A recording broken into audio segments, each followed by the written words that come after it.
Alright, hello everyone and welcome back to the Polyglot Grind again as usual. In today's video I'm just going to talk about recent experience that I had and what I learned from it in the hopes that I can hopefully help somebody else.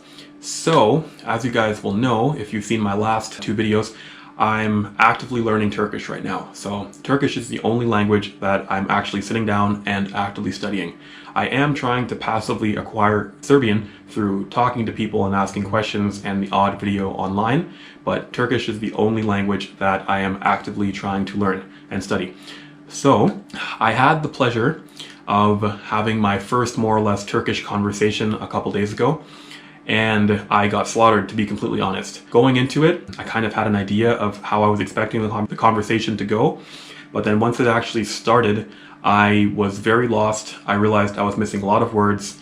I got nervous, I blanked, and it ended up being an extremely basic conversation, and I honestly got slaughtered. And I did feel slightly defeated, and that's why I'm making this video, because I've spoken to a lot of people who have been in similar situations. They put an hour after hour after hour of study time into whatever language it is that they're learning, and then they finally have a chance to use it, and they use it, and it doesn't go as well as they're expecting it to go, and then they get discouraged. I've seen many people drop the language. I've seen some people feel defeated. A lot of people just don't want to go on. They feel like it's not for them. And the thing is, I used to feel that way too in the past, because when I first got into learning languages, I had this experience many different times. But now that I have a couple languages under my belt and I have more experience, I know that this is to be expected.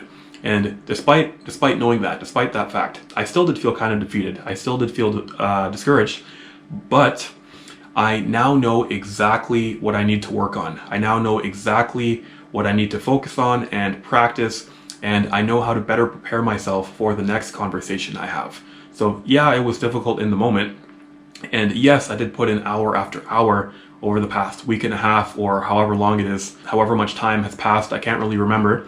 But I did put in a lot of time, and I do feel like my level has improved. I have learned a lot of new words and phrases and so on, but they weren't the words and phrases that I needed for that specific conversation. And now I know what words I need for that specific conversation. You know, the basic, where are you from? Where do you live? And blah, blah, blah. Like the basic, you know, just getting to know someone conversation that you have when you bump into someone new or meet someone new. I didn't have the words for that, but now I know what to work on. So the whole point of this video is that I want to encourage everyone to try and speak as early as possible. Don't force yourself to speak if you don't feel comfortable yet. But as soon as you feel, you know, comfortable enough to have at least a basic conversation, try and get out there and start using the language. And if you struggle, you make mistakes, the other person doesn't understand you, it's fine. It's all part of the process. And after that conversation, even if it bombs, even if you do a terrible job, at least you know what you need to work on for the next conversation. So I really encourage you all to get out there and start using the language as early as possible, just because doing so will show you exactly what it is that you need to focus on. And although you might get destroyed during your first conversation, the second conversation will be a lot better, just because you'll have a better idea of what you need to do. So don't be discouraged if you make mistakes or mess up. It's all part of the process, but just try and speak as early as possible, or write. Just use the language as early as possible, because the sooner you start using the language, the sooner you'll know exactly what it is that you need to work on and where you can improve and so on, and then you can only get better from that point on.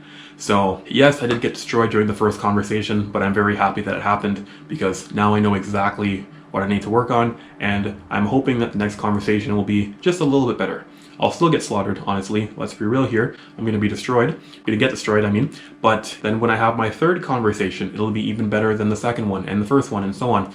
And it'll keep compounding. And then eventually you'll start to experience the snowball effect, and it will just get easier and easier.